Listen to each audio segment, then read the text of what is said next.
excited ako sa vlog natin ngayon kasi kanina nag-makeover kami dito sa garden. And kung naaalala nyo, sabi ko dun sa last vlog ko, pumunta kami ng Baliwag para mamili ng mga flowering plants. Yung buong harap na dati ay parking lang, ngayon, minake-over namin para magkaroon din tayo ng kainan sa harap kasi marami rin dito sa amin na hindi pa nakakaalam na merong kainan dito sa amin. Siguro kasi nga backyard lang lagi yung ano natin, di ba? Dito lang tayo palagi nagpapa-dine in and bili kami ng mga tent, tapos may table, kung ano-ano yung binili namin para mapaganda natin yung harap. Mababawasan ng konti yung parking natin pero lalaki naman yung space para sa mga diners natin. Yan nilalagay naming tent dito sa harap.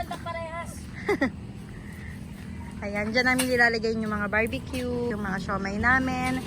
Tapos, dito, naglalagay din kami ng isa pang tent dyan para parang waiting area.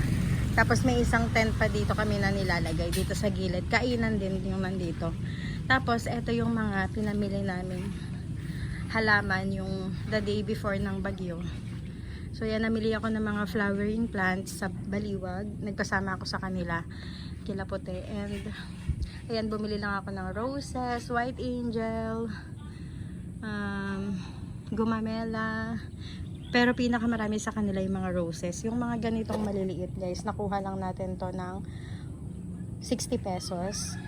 Tapos itong ganito, 3 for 200. Kaya kumuha ako ng tagi-isang kulay, yung iba-iba sila. Dito yung ibang roses na iba-iba rin yung kulay niya. So, ayan. Ang ganda ng bulaklak nito guys. Iba-iba rin yung bulaklak ng mga, yung kulay ng bulaklak ng mga gumamela natin. Iba pa yan dito. Tapos meron din tayong rose na yellow.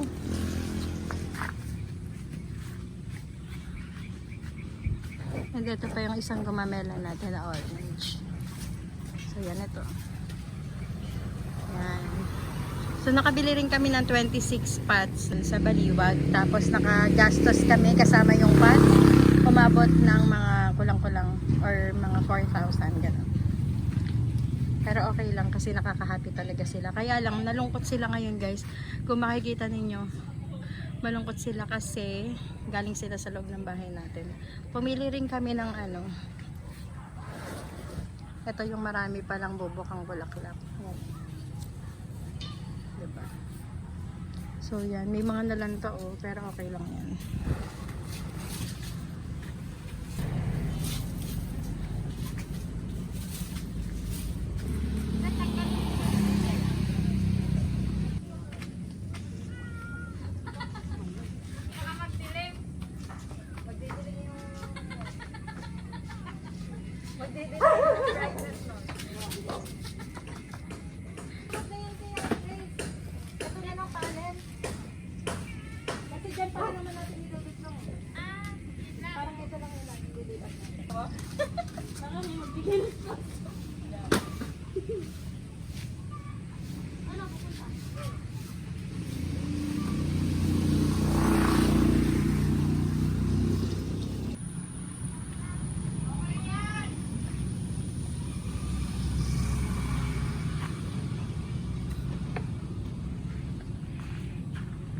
Pilain ko pa? Dulo mo na lang daw. Anong dulo?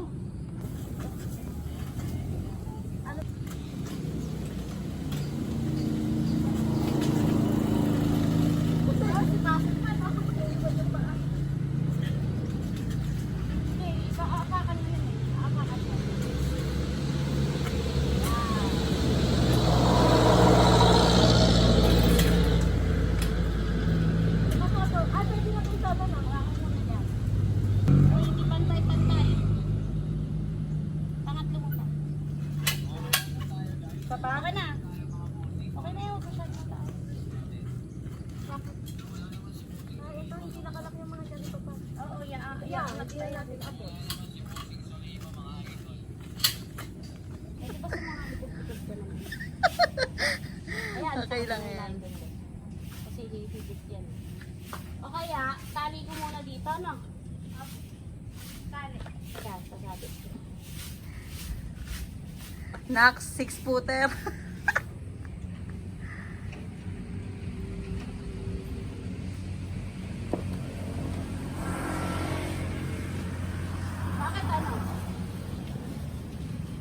Ano? Doon na lang ihigitin sa kabila.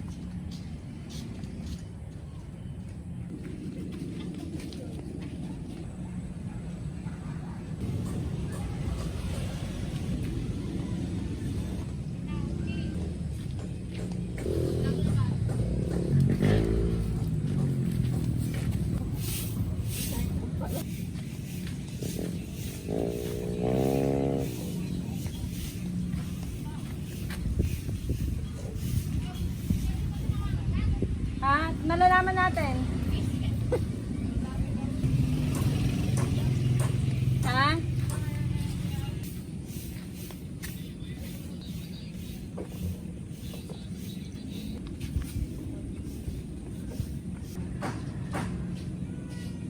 Guys, ito rin yung binili kong banderitas. Sa TikTok din to. And maglalagay tayo sa palibot ng garden natin para mas pansinan siya kahit umaga. Guys, tingnan nyo yung setup namin dito sa labas para mas tanaw lang kami doon. Dati kasi hindi kami tanaw masyado na na may tindahan kami. So minove dito ni Ate Joy. Makikita nyo yung mga toys para sa mga kids. Ayan. Nakakatuwa kasi parang ngayon na lang ulit ako nakakita ng ganito.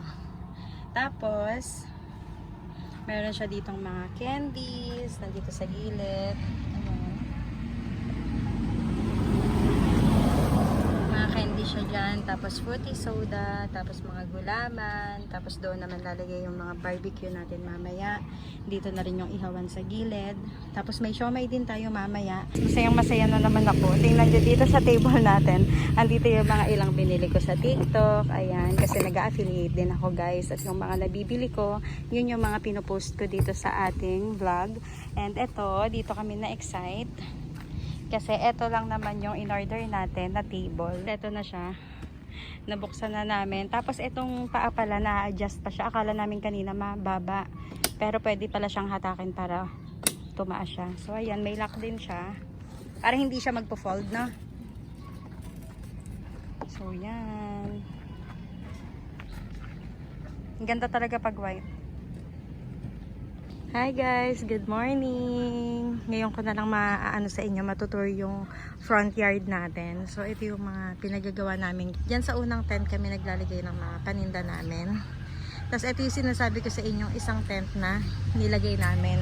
And ito guys, yung yaka na binigay sa akin ni Lori at ni Kuya Rino. Dahil dalawa yan sila. Ang halaman dito. Ito, bigay naman to ni Tita Mideng. Tapos, dahil ang ganda ng height niya, tinusok ko na lang siya sa paso para maganda siya kaagad, diba? Tapos, ito yung mga banderitas. Nagkalat lang kami ng mga banderitas dyan para attraction sa daytime. Tapos, sa gabi naman, yung mga lights natin ng attraction. So, ayan, naglagay din ako dito ng mga halaman. Yan, para pag nag-picture yung mga customers natin, diba? Meron naman silang magandang background. And nagsabit ako dito ng mga halaman. Ayan guys, yung mga yung mga gilid ng tent natin naglagay ako. Tapos ito, sabi nila igilid ko daw kasi sobrang haba niya nito guys. Ayun. Pero hindi ko siya ginigilid, ginitna ko pa nga siya eh. Kasi parang ang ganda lang niya pag halimbawa nagpi-picture ako mula dito, pag ganyan, tapos may customers dyan. Ang ganda lang nung atake nung halaman. Sa kabilang gilid, meron din tayong mga nakaano dyan, mga nakasabit.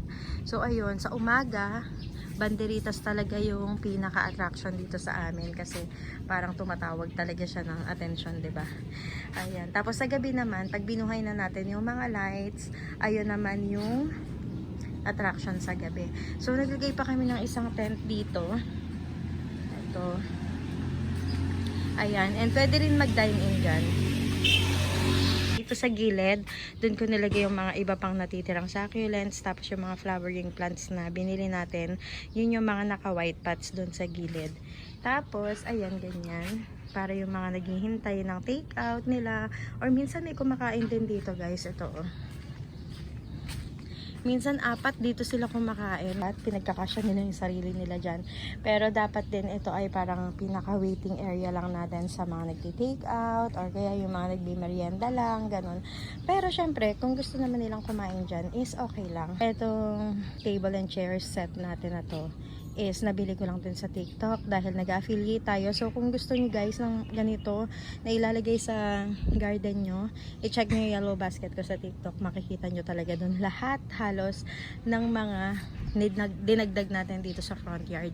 So from table and chairs to tent to lights to banderitas, ayan, makikita nyo lahat yan sa yellow basket ko. Ganito na yung itsura ng garden natin dito sa harap.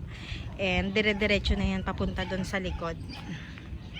So ayan, ngayon kapag kagabi, bukas na lahat to kasi itong mga lights natin dito sa labas ng tent, lahat yan ay solar lights. Tapos, itong nasa pinakaloob ng garden, yun naman yung plug-in kasi guys, iba yung liwanag nitong plug-in.